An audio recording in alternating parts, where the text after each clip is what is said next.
more.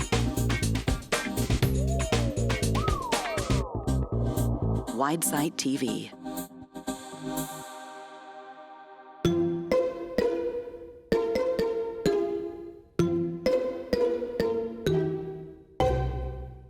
So, Benj, welcome. It's lovely to be here, Clark. It is. I'm going to subject you to a quiz. Is that okay? I'm very excited. You're very excited. I'll do my best. But do you know the answers? Well, we'll find out, won't we? Do you remember being at school? Do I remember much? No. Well, I remember something, but we'll see whether I manage this. In front of us, there are 3 cardboard boxes. Yeah. Children have asked these questions. I think these might be adults. And this is a secondary school, primary school, and tertiary school question. So what you must do is pick me a question, and I've got to tell you what the answer is. Excellent. So test me out. So we'll see how much you remember. Right, we're going to start with the primary school. Yep. And here is a question. How much does a windmill cost? And this is a very important one. We buy them from him. Too much, actually, is what you usually tell me. That is a correct answer. Yeah. So, Olivia, what have you chosen? I have chosen primary school age children.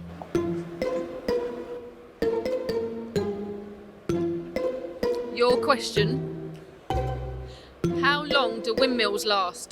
That is a very clever question because actually we can plan to use the area for a wind farm for 25 years or even up to 50 years. But actually, the wind turbines themselves last probably, well, I might get this wrong, they last probably around 25 years before we need to consider repowering them or replacing them. So that's a fantastic question.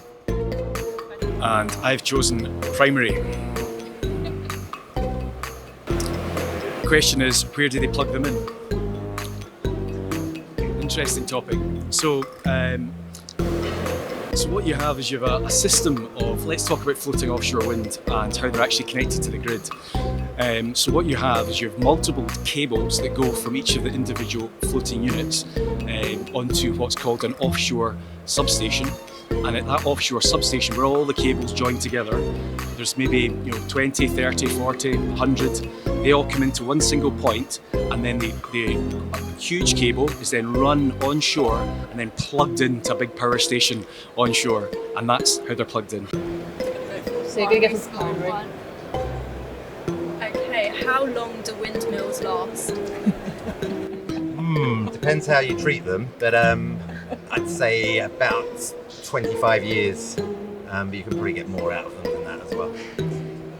So this is your last round. Here we go. Last secondary school, and then it's university challenge. Okay. I think we might stop after that. Yeah. How long do they need to run to make up for the carbon footprint of building them? So I can answer that. 12 months. We actually have just done a study on a wind farm we're building in Taiwan called Changhua, so you can go and have a look on our website. We did a deep study and it was 12 months before all the carbon, not only to build it but also to operate it for its lifetime. And then the remaining 20 to 30 years is all clean energy. So my question to you is, which of these boxes can I ask you a question from? Anyone. Flip a coin. Well, the coin doesn't have 3 sides. I'm going to go with university. Okay. Cool. How fast do they go? How fast do they go? Yeah. Wow. So the tip speed, as I recall, the tip speed of a blade is about 8 times the speed of the wind. Excellent. Yeah, so that's around about 270 kilometers, 290 kilometers per hour.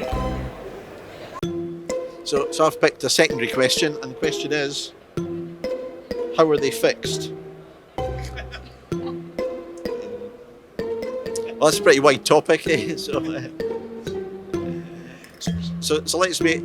us assume that it's how are offshore wind turbines fixed to the seabed.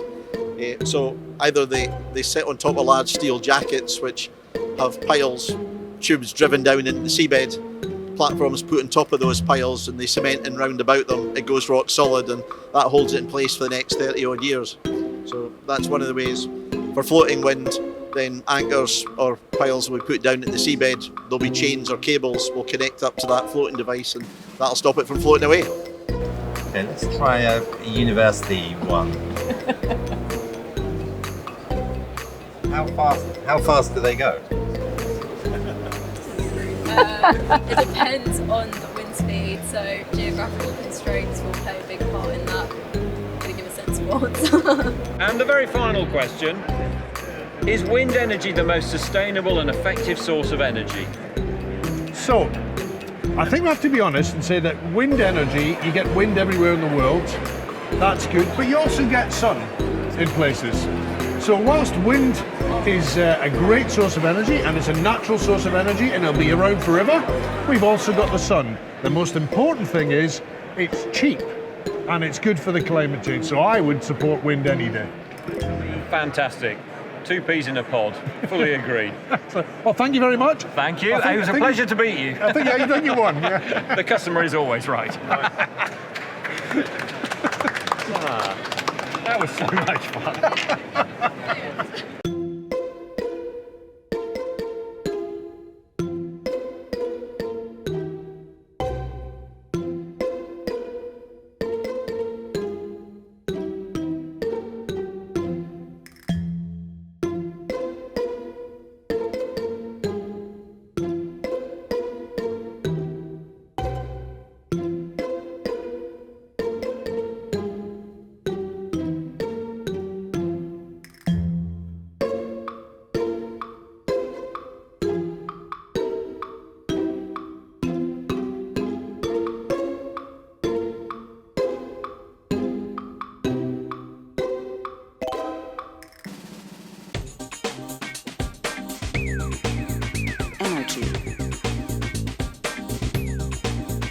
Energy. Marine. Energy. Power. Widesite TV.